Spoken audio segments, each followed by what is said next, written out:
നമസ്കാരം, ഞാൻ doctor Mini R Nair. Amrita ജീവനത്തിലേക്ക് ഏവർക്കും സ്വാഗതം. ഇന്ന് നമുക്ക് വളരെ എളുപ്പത്തിൽ തയ്യാറാക്കാവുന്ന വ്യത്യസ്തമായ ഒരു ചമ്മന്തി പരിചയപ്പെടാം. അതിനോടൊപ്പം പനിക്കൂർക്ക എന്ന ഔഷധ ചെടിയെ കൂടെ പരിചയപ്പെടാം. പനിക്കൂർക്ക മിക്കവാറും എല്ലാവരുടെയും വീടുകളിൽ കണ്ടുവരുന്ന ഒരു ചെറിയ സസ്യമാണ്. അതിൻ്റെ പേരിൽ നിന്ന് തന്നെ അത് നമുക്ക് മനസ്സിലാക്കാം. പനി തടയുന്നതിനായിട്ട് നമ്മുടെ അമ്മൂമ്മമാർ തൊട്ട് ഉപയോഗിച്ചു വരുന്ന ഒരു ചെറു സസ്യമാണ്. ഇതിന് നവര, കഞ്ഞിക്കൂർക്ക, കർപ്പൂരവള്ളി എന്നിങ്ങനെ പല പ്രാദേശികമായ പേരുകളുമുണ്ട്. ഇത് നട്ടുപിടിപ്പിക്കുവാനൊന്നും ഒട്ടും തന്നെ പ്രയാസമില്ല. ചെറിയ ഒരു മാംസളമായ ഇലയോടുകൂടിയ നല്ല മണമുള്ള ഇലകളോടുകൂടിയ ഒരു ചെറിയ ചെടിയാണ്. ധാരാളം ഔഷധ ഗുണങ്ങളുണ്ടെങ്കിലും കൂടുതലായിട്ടും ഇത് ഉപയോഗിക്കുന്നത് പനി തടയുന്നതിനും അല്ലെങ്കിൽ പനിയുള്ള സമയത്തും ദഹനത്തെ ഉത്തേജിപ്പിക്കുവാനുമാണ്. ചെറിയ കുട്ടികളിൽ മുതൽ, അതായത് നവജാത ശിശുക്കളിൽ മുതൽ പ്രായമായവരിൽ വരെ ജലദോഷം, തൊണ്ടവേദന, പനി, കഫം എന്നിവയെ അകറ്റുന്നതിന് പനിക്കൂർക്ക പലതരത്തിൽ ഉപയോഗിച്ചു വരുന്നു. തീരെ ചെറിയ കുഞ്ഞുങ്ങൾക്ക് ഇത് വാട്ടിപ്പിഴിഞ്ഞ് നെറുകയിൽ അതിൻ്റെ നീരിറ്റിക്കാറുണ്ട്. ചിലരൊക്കെ രാസ്നാദി പൊടിയുടെ കൂടെ ചാലിച്ചും ഈ നീര് പുരട്ടി കൊടുക്കുന്നു. പനിക്കൂർക്ക ഇലയിട്ട് തിളപ്പിച്ച വെള്ളം ആവി പിടിക്കുന്നതിനും കുടിക്കുന്നതിനും ഉപയോഗിച്ചു വരുന്നു. ജലദോഷവും തൊണ്ടവേദനയും മൂക്കടപ്പുമൊക്കെ തുടങ്ങുമ്പോൾ തന്നെ ചുക്ക് കാപ്പിയൊക്കെ ഉണ്ടാക്കുന്നതിനകത്ത് പനിക്കൂർക്ക ഇല ഇടാറുണ്ട്. അല്ലാതെ ദിവസവും തന്നെ അലർജിയൊക്കെ ഉള്ളവർ ദിവസവും കുടിക്കുന്നതിനും പനിക്കൂർക്ക ഇലയിട്ട് തിളപ്പിച്ച വെള്ളം കുടിച്ചു വരുന്നു. ചെറിയ കുഞ്ഞുങ്ങളെ കുളിപ്പിക്കുന്നതിന് പനിക്കൂർക്കയുടെ ഇലയും തുളസി ഇലയും ഒക്കെ തിരുമ്മി വെള്ളം വെയിലത്ത് വെച്ച് ചൂടാക്കി കുളിപ്പിക്കുന്ന ഒരു പതിവും നമ്മുടെ നാട്ടിലൊക്കെ നിലനിന്ന് വരുന്നു. പനിക്കൂർക്ക ഇല വാട്ടിപ്പിഴിഞ്ഞ് നീരിനകത്ത് ചെറുതേൻ ചേർത്ത് സേവിക്കുന്നത് ചുമയ്ക്കും കഫത്തിനും വളരെ പ്രയോജനം തരുന്ന ഒന്നാണ്. ഈ പനിക്കൂർക്ക ഇല ദഹനത്തെ ഉത്തേജിപ്പിക്കുന്നതിനാൽ ഇത് പലതരത്തിൽ ഉപയോഗിക്കാറുണ്ട്. ഇല കൊണ്ട് ബജി ഉണ്ടാക്കാറുണ്ട്. ഈ ഇല കൊണ്ട് ചമ്മന്തിയും ഉണ്ടാക്കാറുണ്ട്. ഇതിൻ്റെ ചമ്മന്തി വളരെ സ്വാദിഷ്ടമായ ഒരു വിഭവമാണ്. വളരെ എളുപ്പത്തിൽ ഉണ്ടാക്കാവുന്നതുമാണ്. നമുക്ക് അതുണ്ടാക്കുന്ന ഈ പനിക്കൂർക്ക ഇല വെച്ച് ചമ്മന്തി ഉണ്ടാക്കുന്ന രീതി ഒന്ന് പരിചയപ്പെടാം. പനിക്കൂർക്ക വെച്ച് ചമ്മന്തി ഉണ്ടാക്കുന്നതിന് നമുക്ക് ആവശ്യമായ സാധനങ്ങൾ: പനിക്കൂർക്ക ഇല, കറിവേപ്പില, ഇഞ്ചി, വറ്റൽമുളക്, ഉഴുന്നുപരിപ്പ്, കടലപ്പരിപ്പ്, അല്പം പുളി, ഉപ്പ് എന്നിവയാണ്. നാളികേരവും കൂടെ വേണം. അത് കുറച്ച് ഉണങ്ങിയ നാളികേരമാണെങ്കിൽ അതാണ് കൂടുതൽ ടേസ്റ്റി. ഇവയെല്ലാം ചെറുതായിട്ടൊന്ന് വഴറ്റിയെടുത്തിട്ട് അരക്കുകയാണ് ചെയ്യുന്നത്. ഇതിന് പ്രത്യേകമായിട്ട് അളവൊന്നുമില്ല. നമുക്ക് എത്ര പേർക്ക് വേണമോ, നമ്മുടെ കയ്യിൽ എത്ര പനിക്കൂർക്ക ഇലയുണ്ടോ അതിനനുസരിച്ച് ആ ഇല എടുക്കുന്നതിന് പ്രൊപ്പോർഷനേറ്റായിട്ട് നമുക്ക് ബാക്കിയുള്ള സാധനങ്ങളും കൂടെ എടുക്കാം. വളരെ കുറച്ച് മതി. നമുക്കിത് തയ്യാറാക്കുന്ന വിധം എങ്ങനെയാണ് എന്ന് കാണാം. നമുക്ക് പനിക്കൂർക്ക ഇല ചമ്മന്തി എങ്ങനെയാണ് ഉണ്ടാക്കുന്നതെന്ന് നോക്കാം. ആദ്യം വേണ്ടത് പനിക്കൂർക്ക ഇല, ഇഞ്ചി, നാളികേരം, കറിവേപ്പില, വറ്റൽമുളക്, പുളി, ഉപ്പ്, 2 തരം പരിപ്പുകൾ നമുക്ക് വേണം. ഒന്ന് കടലപ്പരിപ്പ്, ഒന്ന് ഉഴുന്നുപരിപ്പ്. ഇതൊക്കെ വളരെ കുറച്ച് മതി. ഇതിനൊന്നും നമുക്ക് കൃത്യമായ ഒരു അളവ് പറയാൻ പറ്റത്തില്ല. നമ്മുടെ ആവശ്യത്തിന് ഉള്ള, ഇപ്പോൾ എത്ര പേർക്കാണ് ചമ്മന്തി വേണ്ടത്, നമുക്ക് ഏകദേശം എത്ര അളവ് വേണം അതിനനുസരിച്ച് ഇലയും നാളികേരവും എടുക്കുക.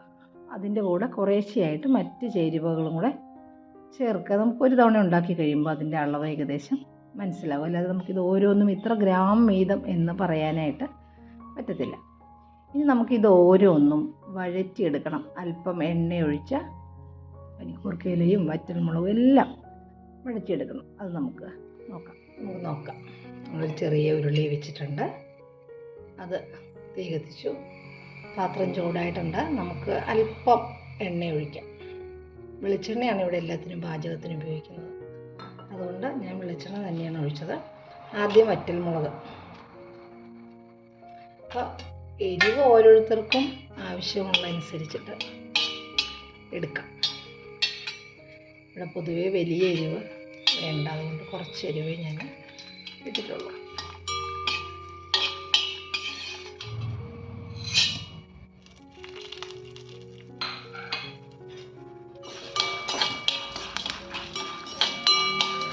ചെറിയൊരു ഗോൾഡൻ ബ്രൗൺ ആകുന്നവരെയാണ് നമ്മൾ ഇത് മൂപ്പിക്കുന്നത്. ഇപ്പോൾ ആയിട്ടുണ്ട്, അതും കോരിയെടുക്കാം. അതായത് നമ്മൾ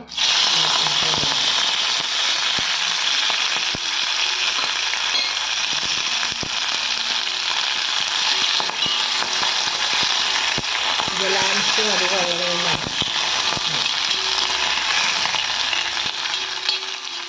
ഇത് ഏകദേശം ഒന്ന് വാടിയിട്ടുണ്ട്.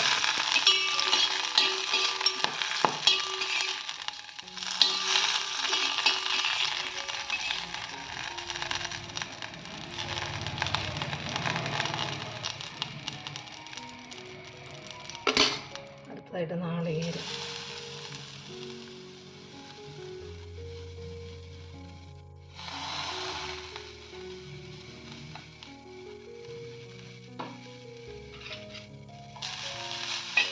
ഇഞ്ചിയും കറിവേപ്പിലയും കൂടെ.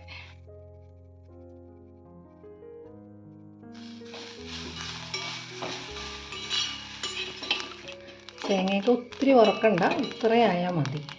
പിന്നെ അതിന് ഒരു പ്രത്യേക ടേസ്റ്റ് കിട്ടുന്നത് അങ്ങനെയാണ്. ഇതിലേക്ക് തന്നെ നമുക്ക് ഒക്കെ ഉള്ള ഒരു ശകലം പുളിയും ചേർത്ത് ആവശ്യത്തിന് ഉപ്പും കൂടെ ചേർത്ത് തീയും ഓഫ് ചെയ്യാം.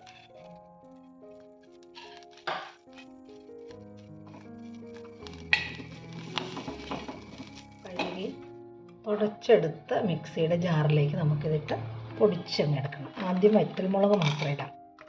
അതിൻ്റെ ശരിക്കും പൊടിയാൻ, അതിൻ്റെ തൊലി ശരിക്കും പൊടിയാൻ പ്രയാസമുള്ളതുകൊണ്ട് അതും പരിപ്പുകളും കൂടെ പൊടിച്ച് ബാക്കി ചേരുവകളും കൂടെ ചേർത്ത് ഒന്ന് കറക്കിയെടുത്താൽ നമ്മുടെ ചമ്മന്തി റെഡിയായി. നമുക്ക് നോക്കാം. പനിക്കൂർക്ക കൊണ്ടുള്ള ചമ്മന്തി റെഡി ആയിട്ടുണ്ട്.